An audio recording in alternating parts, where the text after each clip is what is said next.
ખાલી મેં કીધું જીર્ણોદ્ધાર નહીં, મેન્ટેનન્સ ગોઠવજો, પૂજારીનું કાંક થાય એવું કરજો. નકર પૂજારી હું મંદિરને શું કરશે? જેટલી રિસ્પેક્ટ ભગવાનને આપો એટલી જ રિસ્પેક્ટ એના પૂજારીને આપો.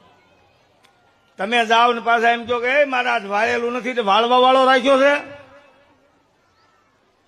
આદર અને ભાવ સાથે હોવું જોઈએ. મંદિરો બનાવીએ છીએ, જૈનના સાધુઓને ક્યાંય ભીખ માંગતા જોયા છે આપણે? તો આપણે મંદિરો હવે અત્યારે સારું છે, ભગવાનની કૃપા છે, કરોડ કરોડ દોઢ દોઢ કરોડના મંદિરો થાય. તો પૂજારીની માટે આજીવિકામાં શું? એને આજીવિકા નહીં હોય તો એની તમારી જેમ જીવન ધોરણ ઊંચું લઈ જવું છે. એની જો એને આજીવિકા નહીં હોય તો મંદિરો મૂકી મૂકીને જતા રહે છે. આ પ્રતિષ્ઠા જ્યાં થઈ છે ત્યારે ગામ લોકો સંકલ્પ કરે કે અમે રોજ સાંજે મંદિરે દર્શને જશું. મંદિરો મોટા મોટા થઈ ગયા, દર્શનાર્થીઓ કોઈ નહીં, રોંઢા સુધી ત્યાં બેઠા હોય. જેવા મહારાજ આવે ને એટલે ઉભા થાય, બાપુ હાલો હાલો મહારાજનું કામ કરવા જોઈએ. એટલે આ મહારાજનું કામ છે?